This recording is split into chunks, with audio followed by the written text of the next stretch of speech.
The first thing I saw when the dust settled was the glint of metal, shaped into a weapon I didn't recognize, but one I knew was very much designed to kill.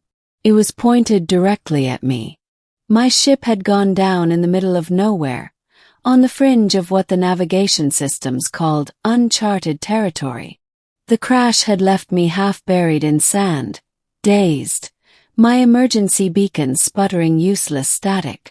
When I pulled myself free, my ears still ringing, she appeared. She wasn't human.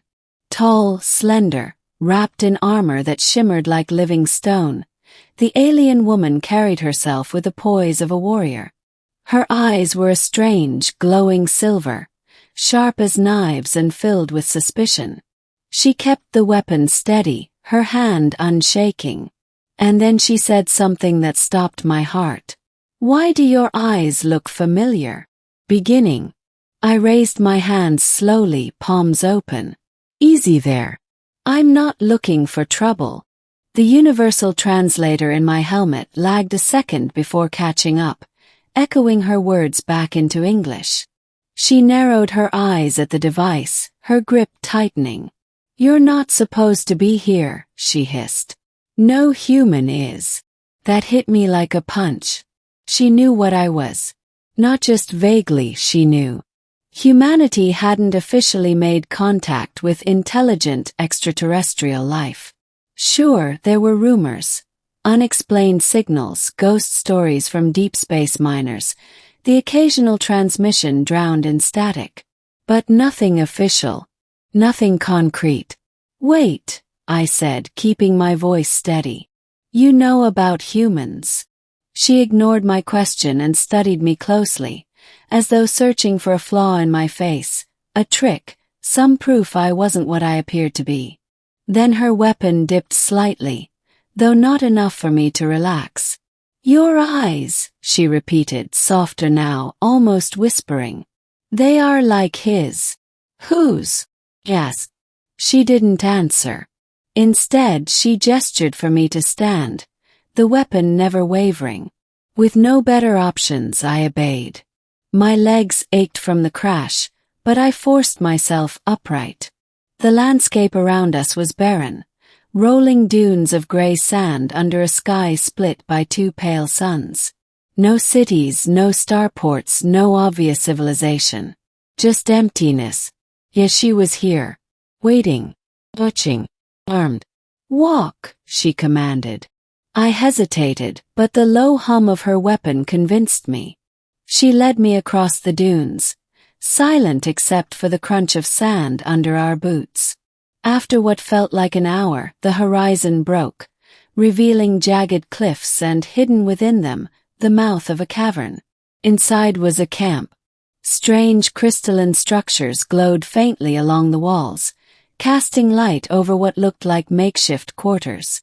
Supplies, tools, and most telling of all, symbols etched into the stone in a language that felt ancient. "This is where you'll stay until I decide," she said coldly. "Decide what? Whether you live." Middle. Days passed in uneasy captivity. She kept her weapon within arm's reach at all times, never trusting me. But she didn't kill me either.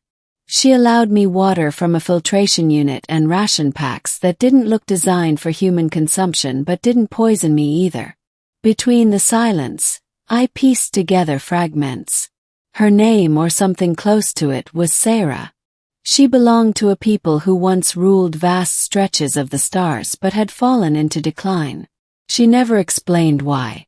Every so often, she'd catch me staring and repeat that strange line. "Why do your eyes look familiar?" It gnawed at me. Did she know someone like me? Another human? Impossible, or so I thought. One night, as the cavern glowed faintly with its crystalline light, I asked her directly, "You've seen someone like me before, haven't you?" Her gaze flickered. For the first time, I saw doubt in her perfect composure. "A long time ago," she admitted. "When I was a child, there was a traveler. He wore strange clothes. He had eyes like yours. He saved my people from ruin, if only for a time. My breath caught. A human. I don't know what he was. Only that his eyes, your eyes, carry the same fire. The words stirred something inside me. Could it be true? Could another human or something close have wandered this far before me? Sarah turned away sharply, as if ashamed of her confession. Do not think this makes us allies. My people remember the cost of trusting outsiders. What cost? Pressed. Her expression hardened, and she said nothing more. The following day disaster struck. A tremor rippled through the cavern. The crystals shuddered, flickering. Sarah snapped to her feet, weapon drawn. I stumbled as the ground split, and from the darkness of the fissures came things I had no name for. Serpentine creatures, all fangs and armored hides, shrieking as they swarmed. Sarah fought like lightning, her weapon burning holes through their flesh. But there were too many. One lunged at her blind side, and without thinking, I grabbed a shard of broken crystal and drove it into the creature's throat. It died thrashing. Blood sprayed across the stone. For a heartbeat, Sarah just stared at me. Not with suspicion. With recognition.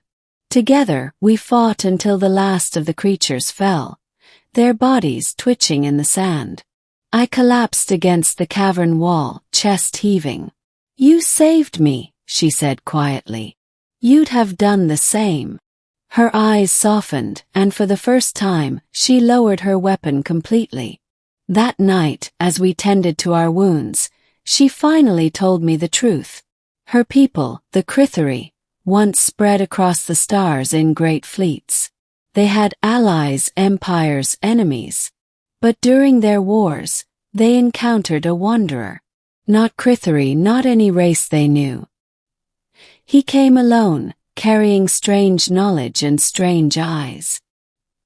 He fought beside them, teaching tactics, helping them survive battles they should have lost. And then he was gone. Some say he was a god, Sarah murmured. Others say a phantom. But I saw him with my own eyes, when I was only a child. And now you stand before me with the same gaze. Tell me, human, what are you? Had no answer. Humanity was still young, still climbing into the stars. If one of us had come before, how? When? But deep down something stirred. A possibility I hadn't considered. Maybe we weren't the newcomers to the galaxy. Maybe we were the return. Ending. Over the next weeks, Sarah and I became unlikely allies. She showed me how to navigate the desert, how to use the crystals as both weapon and tool. I taught her some of my ship's surviving technology. Basic medicine, diagnostics, even my language. We laughed sometimes. And in her eyes, I no longer saw only suspicion. But the world wasn't safe. The serpentine creatures were only the beginning. One evening, as twin suns dipped below the horizon, ships appeared in the sky. Sleek, metallic, bearing markings Sarah recognized instantly. The HFYR, she spat. Our old enemies. They hunt survivors. They'll kill us both. We didn't have long. Together, we rigged my beacon with her crystal tech, creating a crude but powerful pulse that masked our energy signatures. The ships swept overhead, searching but passed us by. When silence returned, we sat side by side at the cavern's mouth, staring at the stars. You shouldn't be here, she said softly. Your people will draw attention. And attention is dangerous in this galaxy. Maybe, I admitted. But maybe it's time humanity stopped hiding. Maybe it's time we remembered who we are, who we were. Sarah turned to me, studying my face. Then slowly she reached out and touched my cheek.